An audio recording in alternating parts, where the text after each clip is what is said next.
sharing. I also provided the 4th edition pages in my announcement, but this section is very helpful with coordination.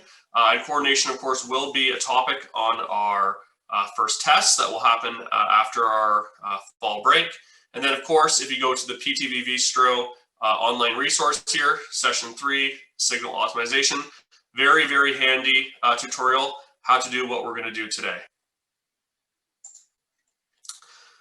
So lots of different definitions for traffic signal coordination, but one of the definitions out of the old textbook for this course is the careful setting of the time difference between the start of green at successive intersections, example, the offset, which creates a green wave along the corridor. Green wave, lots of different terms. You can use the word progression. You can use the word, we're going to learn the word time-space diagram, or green band, another common word we're going to use. And I've got, of course, got this picture here with a bunch of signals spaced very closely. The closer the signals are spaced, the more important coordination is. So there's 4 requirements for traffic signal coordination. So you want to know these 4. They'll probably show up on a test and the exam. So coordination number 1 is the spacing. So remember that signals need to be close enough to one another to allow platooning of vehicles and arrivals at intersections. So generally, an intersection that is spaced more than a kilometer from another intersection doesn't have a lot of benefits to coordination. If they're spaced very far apart, then the platoons disperse. People are traveling different speeds, and the intersections effectively operate as if they're isolated. Vehicle arrivals become random, opposed to a platooning effect, which occurs when you have fairly closely spaced intersections and you have a kind of moving queue of vehicles between the intersections. So this picture here is, if you guys are familiar with Hamilton, John Street Hamilton. John Street Hamilton has an intersection every 100 and some odd meters for quite a long section. So of course, very important to coordinate these intersections to keep traffic moving, especially considering it's a relatively heavily traveled road. So the thing to remember with signal spacing is that signals should be spaced far enough apart that motorists can react and recognize to the signal displays without confusion. So you don't want someone confusing which signal heads are for which intersection.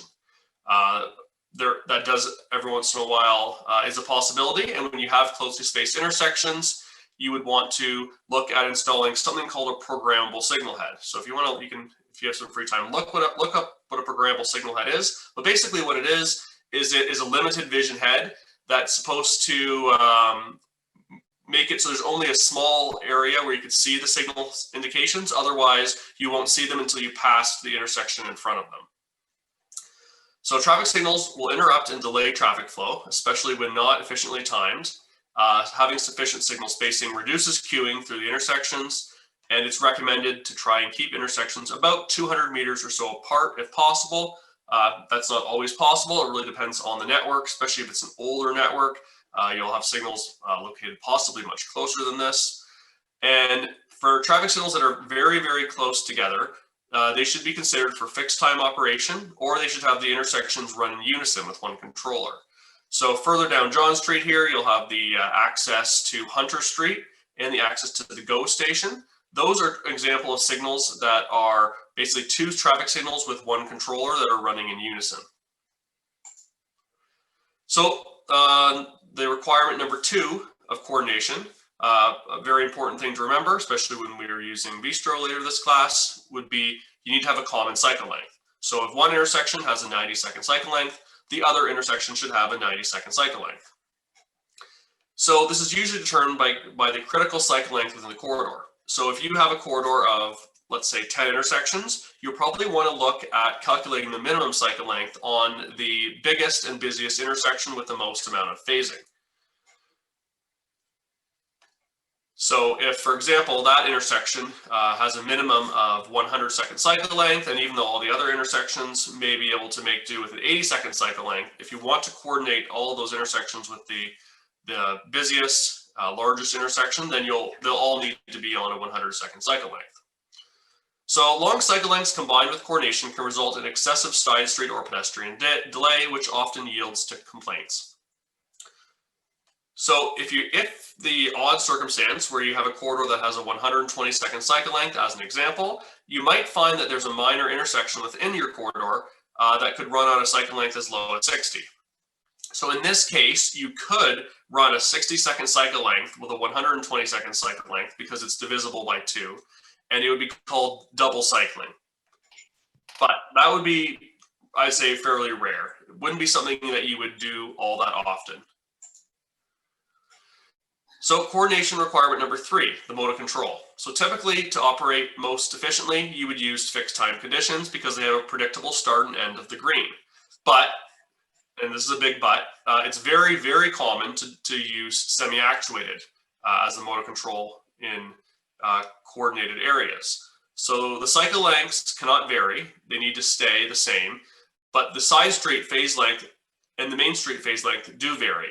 So the side street just uses the minimum required amount of green time, and then all the unused green time that the side street did not use gets returned to the main street. And the side street only gets served during the permissive window. And that is one of the reasons why semi-actuated locations, especially if they're on a high cycle length or they have relatively low traffic on the side street, can often operate with a lot of delay. So if you're on a 120-second cycle and the side street gets served, for example, where this red second hand is, and the cycle length has just passed that point, the vehicle or pedestrian on the side street is going to have to wait another full 2 minutes before their opportunity to be served again. And that is why there is some delay. And the last requirement for coordination is communication. So something most people don't think about. In order for traffic signals to remain coordinated and for your offsets to work effectively, the traffic signals must be the exact same time. They need to be the exact same time to the nearest second. So within a traffic signal cabinet, you'll find the traffic signal controller, and all of these controllers have a time clock. It's programmed to the nearest second, but like all electronics, and if you take an example as your vehicle clock in your car or your watch, they will have slightly different times. And that's because all time clocks drift unless they are hooked up to GPS or they're hooked up to, example, a cell phone network. And this is because of the difference between power quality, surges, and sorry about that. So it's recommended to always use GPS time clocks or some sort of communication. So ideally, traffic signals will have communication, so they have their time clock updated at regular intervals. This would be done with things like radio signals through copper wires and through fiber optics. And I don't know if you guys have heard of central traffic systems. We'll be going over that probably in a month or so from now. Again, that's a way of communicating with all your traffic signals to keep them in sync. And then there's the master and slave configurations, where you'll have one intersection on the street that's configured as a master, and it will send signals every so often to its slaves, which are the local controllers. And these pulses basically keep the time clocks in sync. So to quickly go over that again, four important things when you're coordinating signals. Number 1, the signal spacing needs to be proper. Number 2, you need to have the same cycle length. Number 3, just go back for a second here. Whoops. Number 3, the mode of control should be semi or fixed. So I would not recommend using fully actuated mode of control for coordination. It is, I guess, technically possible, but fully actuated and traffic adaptive type situations are not really meant for coordinated networks. And number 4, communication. So what I have up here now is a time-space diagram. So this is a plot of the signal indications as a function of time for 2 or more signals. So you see in this example here, there are 3 intersections shown, and the black represents the time when the intersection is red, and the white in this circumstance is when the intersection is green. This diagram, of course, is basically showing it for a one-way road that would be traveling eastbound, because this diagram is going up into the east. So the area, the effective green time between each intersection is called the bandwidth. And if you were to do this through a computer software such as Synchro or Vistro, you would take the trajectory of the vehicles and you would adjust the offsets of each intersection so you can get this bandwidth at a maximum level. This, of course, is an ideal situation where you've got basically the same amount of green at every intersection, which you're usually not going to get. And this is a one-way street. So this is basically your best case scenario.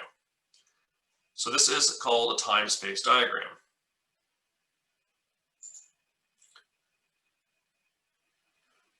The time-space diagram 2 also includes the amber. So it's assuming that some vehicles will run the amber indication. And then your offset is the distance between. So the bandwidth in between here will usually be represented in seconds. And the offset is generally the beginning of Main Street green. So in this case, the offset would be right where my mouse is. For this intersection, it would be right here and right here at these T numbers. T1, T2, and T3 are the offsets. Bandwidth, like I just mentioned. So our textbook defines bandwidth as the time difference between the first vehicle that can pass through the entire system without stopping and the last vehicle that can pass through the entire network without stopping. And it's measured in seconds. Bandwidth, like I mentioned, is much easier on a one-way street, but it's more difficult on two-way streets because you need to worry about multiple directions, which are competing with each other for bandwidth. Bandwidth can be difficult with fluctuating green times at semi-actuated signals and different green times at different intersections. So the example I just showed was the best case scenario, but semi-actuated intersections where there's unpredictable start and finish times of the green, as well as two-way intersections and intersections in general that have different amounts of green time based on different traffic demands, can make coordination a little bit more difficult.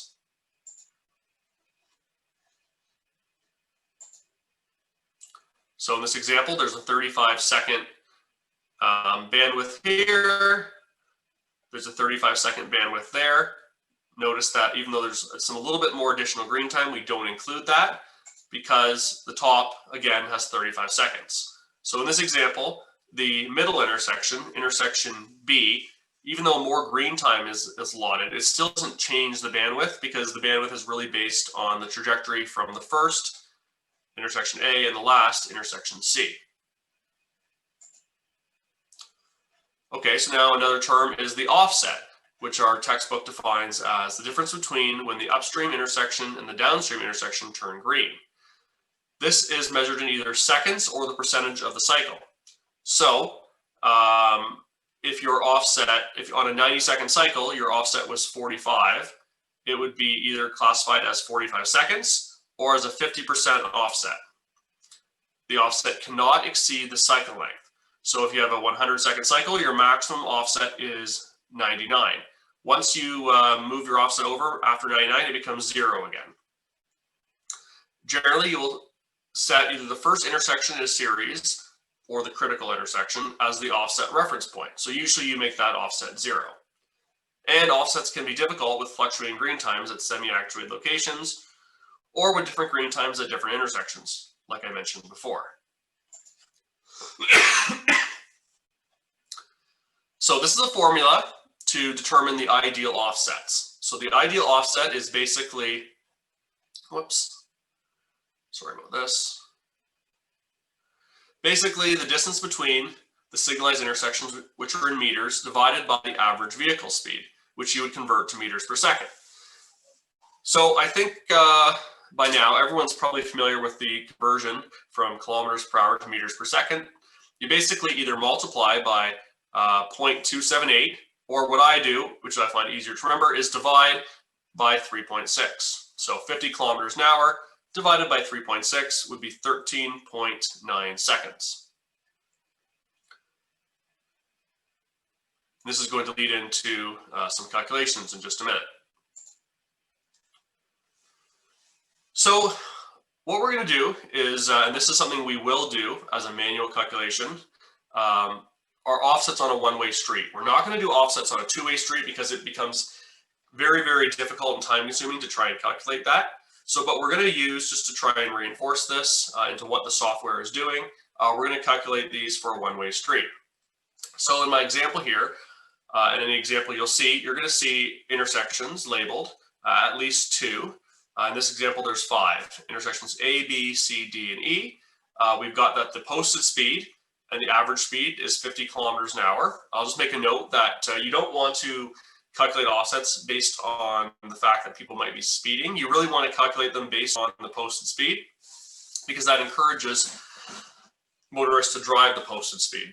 You don't want to get caught in a potential issue where someone was speeding just because they want to try and get through all the signals. So you want to try and manipulate the signal timing and offset so that people are traveling at or around the posted speed. In this case, we're going to assume this is a one-way eastbound street. So intersection A and then the other intersections are all east of that. And we're going to determine the offsets of each intersection relative to the upstream signal.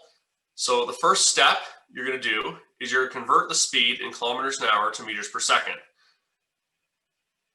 So just like the example on the previous page, remember that 50 kilometers an hour divided by 3.6 would be 13.9 meters per second.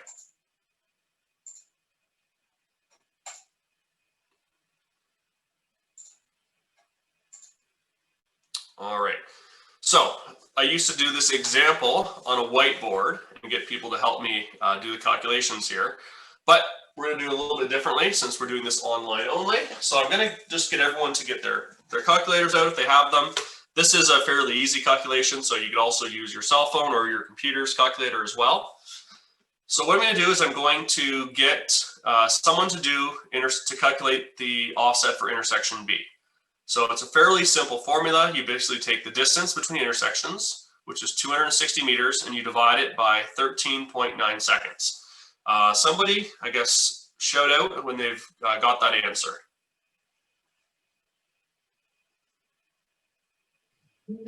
$18.7. Exactly, that's exactly what I got. So offsets, I would recommend for an exercise like this, keeping them to 1 decimal place. So 18.7 is correct. I wouldn't put it down to like 18.65, for example. I would just leave it as 1 decimal place. But when you're using Vistro or Synchro, it might make more sense to round it to 19. If you think about it, it's making 1/3 of a second of a difference. So I would, when doing Vistro modeling, especially when doing your assignments today, or anytime before the due date, I'm perfectly fine with you rounding to the nearest second for the use in Vistro. Okay, so we've done intersection B. So intersection C, if you do the same calculation, 170 meters divided by 13.9, you should get 12.2. And if you do the same thing for intersection D, you get 31.7. Again, this is just taking 440 meters, dividing it by 13.9, and the same for intersection E.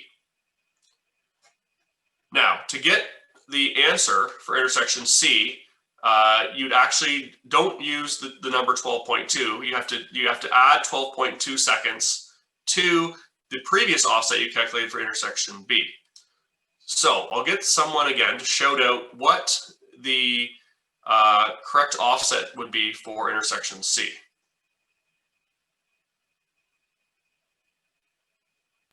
$30.9.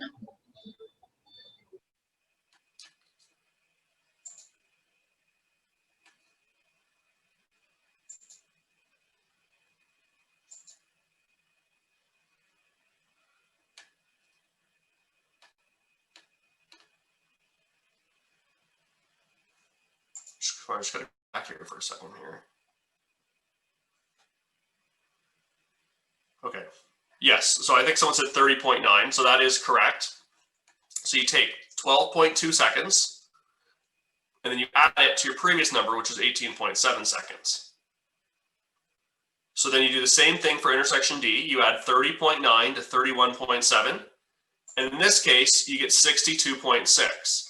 Now I'm going to go up top here because I gave some more information on this slide. So in this example, the cycle length is 60 seconds. So you have to remember that intersection A had a reference point of 0. But I put in brackets here 0 to 59. You could see in another example question where the offset for intersection A was already, let's say, 30 seconds. It could really be any number between 0 and 59. So when you come to intersection B, you have to remember to always add it to intersection A. Intersection A, though, may not always have an offset of 0. So just keep that in mind that in this example it does, but it doesn't always. And you need to remember that you keep adding the time to the cycle length, but the cycle length can never, the offset can never exceed the cycle length. So for intersection D, 62.6 exceeds the cycle length. So all you do in that case is you subtract 60 seconds from the cycle length. So your new offset would be 2.6 seconds. And then you take your 2.6 seconds and you add it to the calculation for intersection E, which was 25.5, and you get 27.8 seconds. So I'm going to take a pause for a few minutes here.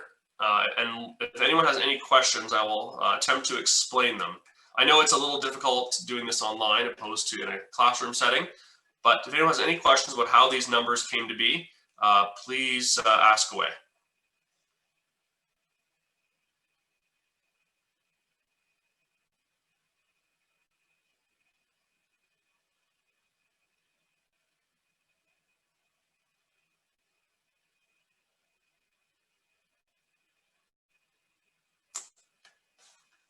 All right, well, there doesn't look to be any questions, so I will assume that this seems to make sense for everybody. Oh, there are some stuff coming up here. I can probably bring up the chat. Oh, no, I can't for some reason. If anyone has any questions, please just feel free to ask them, because I can't always view the chat when I'm in this, when I'm sharing my screen for some reason. Jeff? Hi. How do you coordinate? So if you have like two intersections and one intersection, most of traffic's going through, and the next intersection, most traffic's making a left, how would you coordinate it that way with through and then the left turn at the next intersection? That is a good question. If you have that circumstance, it would be very hard to calculate that using this way. Now, let's say, for example, people were traveling through intersection A, traveling through intersection B, and suddenly they all wanted to turn at intersection C. They wanted to turn left. Now, if you have a left turn arrow, you could potentially set the coordination settings so that the offset is referenced to the beginning of the left turn arrow, opposed to the beginning of the main street green. Or if so that would be one way of doing it. The other way of doing it would be if you're using software. Most of the software like Synchro and PTV Vistro, they have where you can actually like do a simulation of what you're doing. So you could, in that case, watch a simulation and adjust your offset to try and favor when everyone's coming to the intersection, bringing up the left turn arrow. So those would be my suggestions to do that. And if you're calculating like this, then what you'd want to do is you'd want to set your offset reference point, which is an option in the traffic signal controller, as the beginning of the left turn arrow in that case. But yeah, that's a good question. You don't always want to coordinate the through movements. Just in this example, we are coordinating the through movements. This is a one-way street, so anyone turning left wouldn't really have any opposing traffic. But yeah, very good point on a two-way street, especially if it's maybe a T intersection, everybody's turning. You might not always want to coordinate based on the main streets.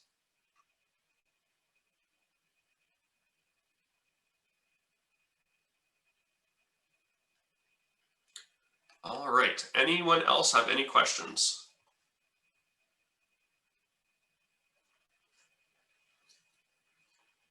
Okay, I'm going to move on, but if you have any questions, just save them up and I can answer them in a little bit. So this is basically the example that we basically looked at the beginning. This is an example of a one-way street where all the intersections have identical green times. So this is a relatively rare situation. If you are faced with a situation, you're lucky because you can set pretty good offsets. This is a similar situation to how parts of Main Street and King Street in Hamilton used to be, but over the years there have been a lot of changes with having to to change green time and whatnot to serve either heavy pedestrian flows or heavy north-south flows. But when it was first set up, I think many years ago, or 50 years ago, all the intersections, I believe, had identical green times. So it was very easy to coordinate them. They basically just set the offsets based on a travel speed that was appropriate. I think it was between 40 and 50 kilometers per hour. And you had perfect progression here between the intersections. So in this case, this is equal bandwidths of 30 seconds. But of course, not always practical. Progression on two-way streets. That is more likely what you're going to see because one-way streets are really throughout at least through Canada, are slowly disappearing. I don't think there are any one-way streets really being built these days. Most streets are being converted two-way. A one-way street makes a lot of sense for traffic flow and for conflicts with turning left, for example, but it's not always good for business, and it's not always good for getting somewhere without having to make additional turns or U-turns. So that is why two-way streets are more predominant. So the progression on a two-way street, this is the same example as before, where the one-way street has a fairly good bandwidth through here. Sorry, my lines are a little bit off. But when you look at the second direction here, suddenly you realize that the bandwidth gets very small in here, and then you'll actually come to a stop at this intersection. So this example is just to show that in this case, you might have a perfect northbound green band, but your south green band is going to suffer, and it's going to at least suffer at least one stop here. Then when they get moving, they're going to, again, suffer another stop down here. So basically just showing you that it becomes much more difficult when you have two-way traffic flow.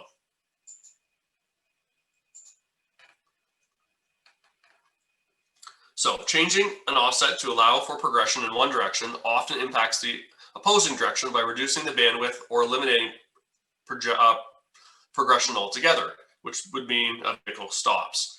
If one direction of travel is much heavier than the other direction, you could consider favoring that direction. So a lot of streets would have, let's say, a very predominant, for example, northbound flow in the morning, but and then the southbound flow is relatively low. But then in the afternoon, as people return from work, then maybe the southbound direction is predominantly heavier. This is very common in areas near industrial sites, also very common in roads that link directly to highways.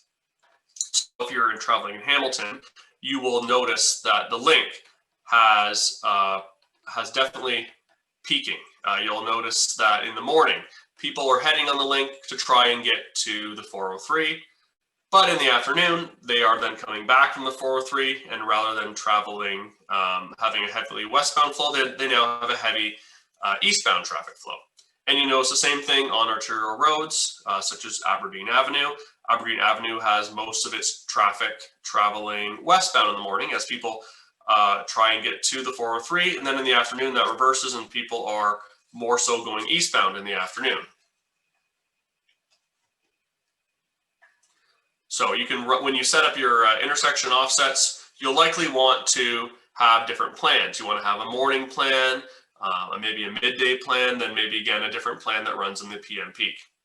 So setting your offsets is not something you just do once. It's something you'll likely do for different corridors. You'll have set up multiple plans for multiple times a day.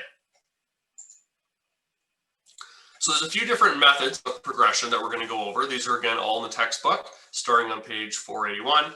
So the most simplest one that we basically did in our example is called simple or forward progression, which is designed to allow the start of green upon arrival of the platoon at each intersection, usually just for a one-way road, and it results in a greenway that advances with the vehicles, which is why it's called forward progression. You assume in this there are no queuing at the downstream intersections, and if there are queuing at the downstream intersections, then you have to have the signal turn green before the platoon is arriving, because that will clear out any existing vehicles. Then you have what's called simultaneous progression. So this means all signals in the corridor display green and red along the corridor at the same time. So this would be appropriate for very closely spaced signals, and it's a good way to control vehicle speeds. But it does also have the, I guess, negative effect of people maybe increasing their speed to try and get through as many signals as possible.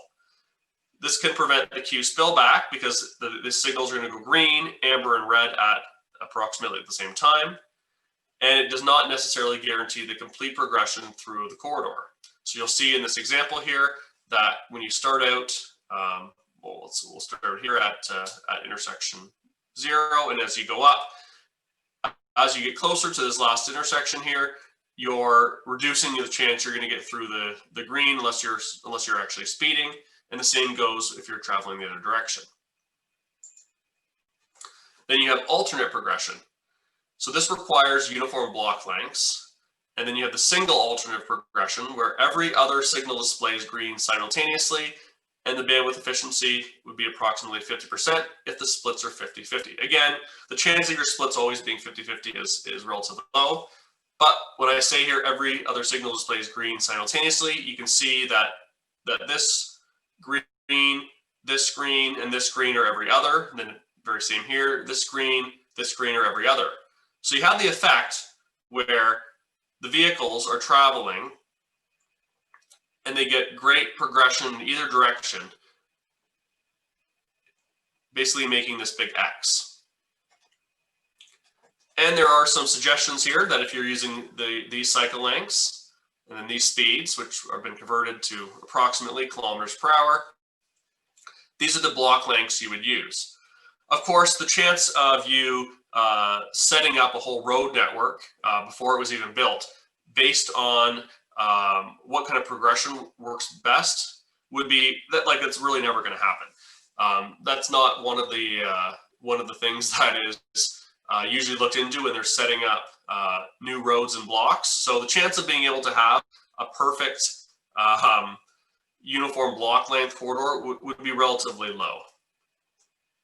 But you can still model this in Vistro, but it'll be a little bit differently. Then there's a double alternative where every other pair of signals displays green simultaneously. So you see that you get these two green, then alternatively these two are green, and if this kept going, the next two would be green. So this has a bandwidth efficiency of approximately 25%. And again, we've got the same table that is showing the calculation here for bandwidth efficiency.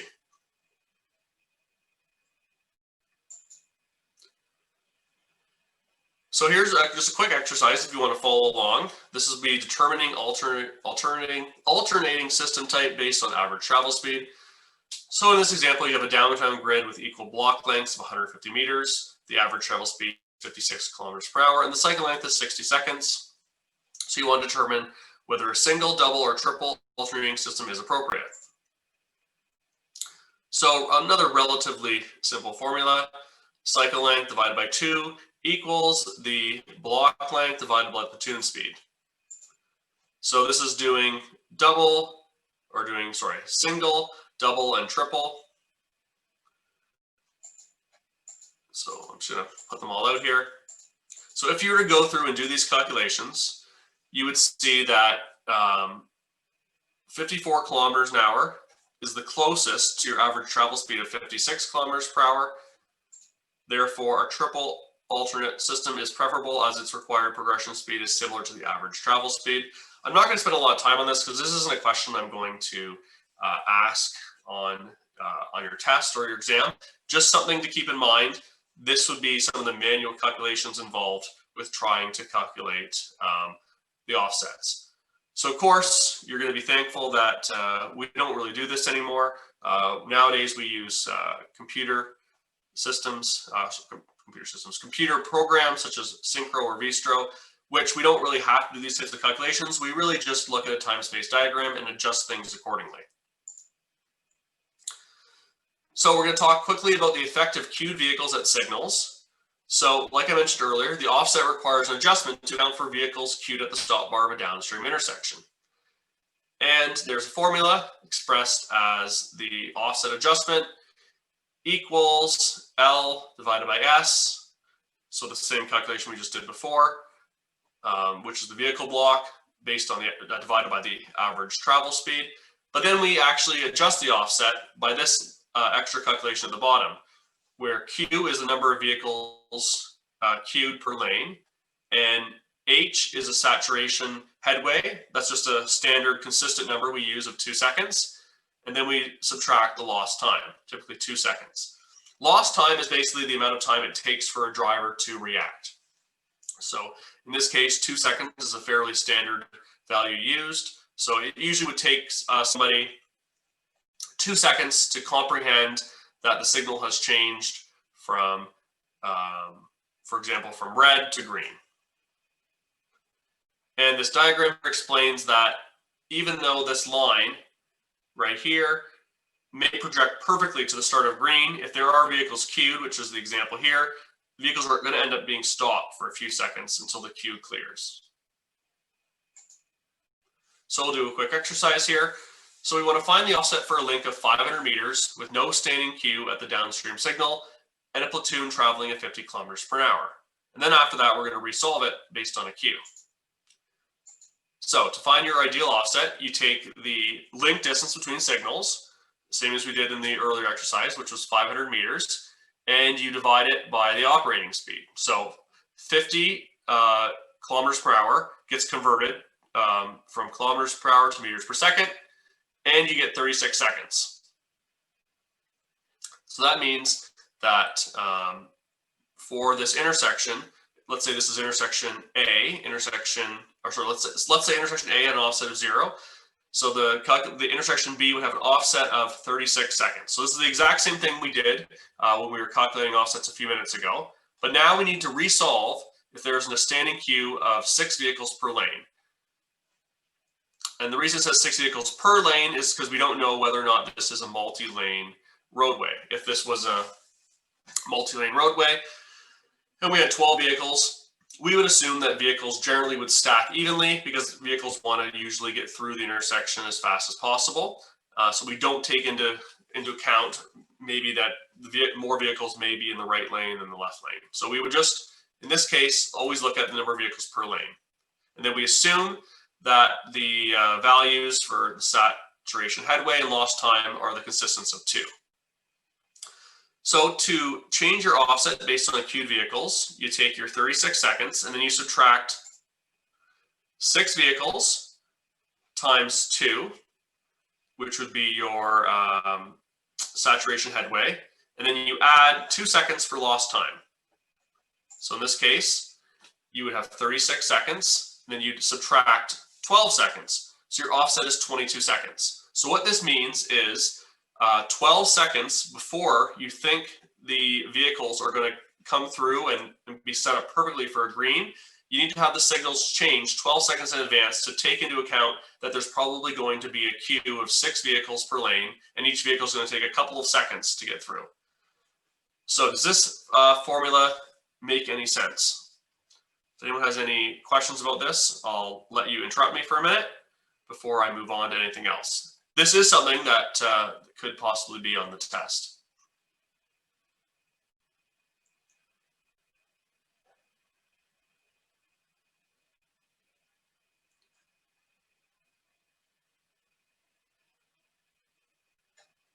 All right, well, if there are no Jeff, no, I have a question.